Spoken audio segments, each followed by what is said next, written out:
Hi, I'm Ken Lombardi from CBSNews.com, and we're joined here today with legendary rock icon Alice Cooper. How are you doing? Good. I wanted to start off with your new album, Welcome to My Nightmare, with the number 2 in the title. Right. Now, this album is very unique in the sense that it's a sequel to your 1975 original Welcome to My Nightmare album. Yeah. What inspired you to make a part 2? You know, you're always gambling by doing a sequel. Anytime you hear sequel, you go, oh no, it's not going to be as good as the first one. Yeah.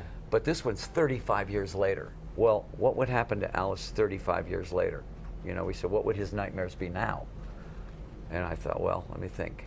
Disco would still be a nightmare to Alice, you know. Probably working in a cubicle. Technology would be a nightmare. But still, there would still be that thing of what's in the dark also, you know. We're not quite sure what's going on in the dark. And Alice, you also have a track featuring Kesha on this album. That's kind of a surprise team up. How did that collaboration come about? Who should play the devil on this album? A hip-hop artist, because that would be the devil to Alice. Kesha is much more than that, though. I think Kesha is going to be a really good rock singer. Yeah. I think she's doing dance music now, but I think you're going to see her graduate into being a lead singer for a band. But I love the idea of Alice having to deal with a diva. Yeah. And the diva's the devil. Very close, diva devil. I bet a lot of your fans are eagerly awaiting the release of this. Well, it's with Bob Ezrin also. Bob produced the first one. So when Bob and I get together, we did Schools Out and $1 Billion Babies together also, and Love It to Death. And when we get together, we bring out the absolute worst in each other, which means it's probably going to be a good album. The creativity emerges from that. It- Members of your Alice Cooper band are also in this as well. You know, I invited the guys when we got in the Hall of Fame. We got together and we hadn't really. It was a unique situation. The fact that when we broke up in '75, we didn't break up with any bad blood.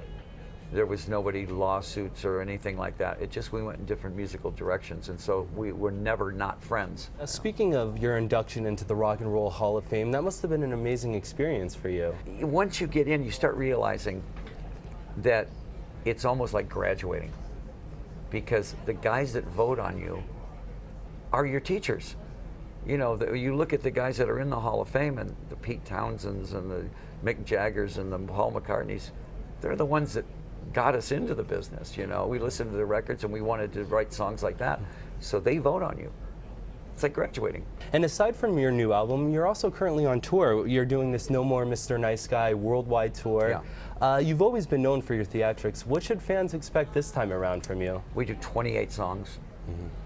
Mostly of them are hits, but then, you know, we do what we call the theatrical hits also. Yeah. You know, They Cut My Head Off, and the Snake song, and you know, we do about 5 or 6 new things in the show that the Alice audience hasn't seen yet.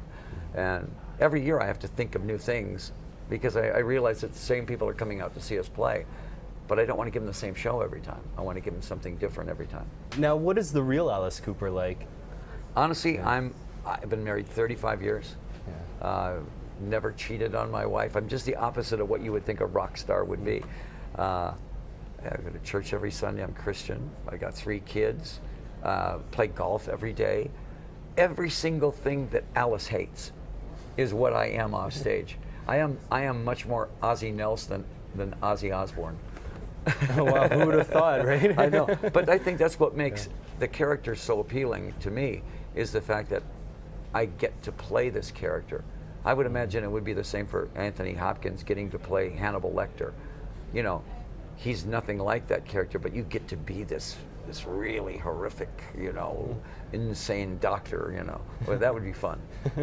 The best of both, right? Yeah, it is. I probably have 3 or 4 tours, you know, already booked in the future, so don't look for any retirement from me. My mom's 86, and you know, every once in a while she'll break her wrist or she'll break her shoulder, and I haven't got time for that. You know, she's just keep going. If you stop, if you slow down, you die. She's just keep moving.